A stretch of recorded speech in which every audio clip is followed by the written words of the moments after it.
Hello mga kaibon, nandito tayo ngayon sa aviary. Alas 7:30 ng gabi, yan, night feeding sila mga kaibon, yung mga alaga natin. So, kumakain sila ngayon.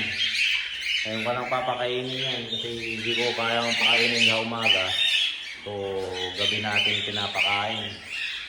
So, yan sila mga kaibon. Mga heavy pied fallow, saka mga heavy pied split fallow, saka pied na split fallow. Ayan mga kaibon, mga medium pied, mga saddleback na split fallow, saddleback na heavy pied fallow. Yan mga kaibon, nakikita nyo. Saka dito nabubulol tayo na mga silver.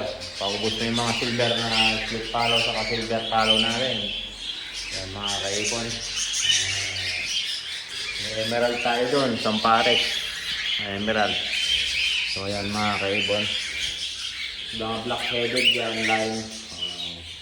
Dalawang hen na black-headed, light form, saka isang cock. So ayan mga kaibon, ang available natin sa emerald by this week o kaya bukas ibababa na natin yung mga pasisyon natin itong 2024. Unang harvest natin yan bukas siguro gagawin natin. Makaluwag-luwag tayo bukas, pero papakainin ko lang sila. Tingnan nyo mga kaibon, no? Sabi. Ayan. Feeding time mga kaibon, alas 7:30 ng gabi. So ngayon pa lang ako magpapakain. Pag di nyo makapakain ng umaga, so pakainin natin sila ng gabi. So konting oras lang yan mga kaibon. So ayan, mga heavy pied fallow, saka heavy pied split fallow, medium pied fallow, medium pied na split fallow, mga pied na split fallow, saka pied na fallow. Mga heavy pied line yan, yung type na to mga kaibon. So ayan, mas marami yung cock dyan. Kung nakikita nyo, marami yung cock. So kung nakikita nyo, mas maraming cock dyan sa mga yan mga kaibon. So hindi ako naglalabas ng hen na isa lang, pwedeng cock. Yan, pwede natin ilabas yung cock natin dyan.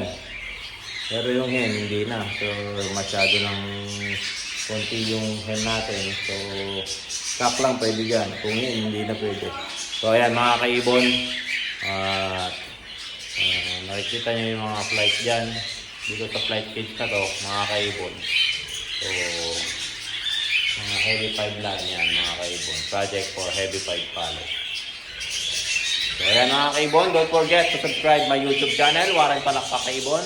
At my Facebook page, Warren Palakpak Kaibon. At yung Facebook page ko, nagamit ko ngayon, Warren Palakpak Mr. Tigasin.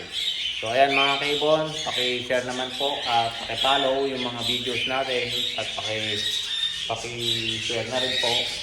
So ayan mga kaibon, para sa mga ibang video natin na may nag-share akong experience para sa mga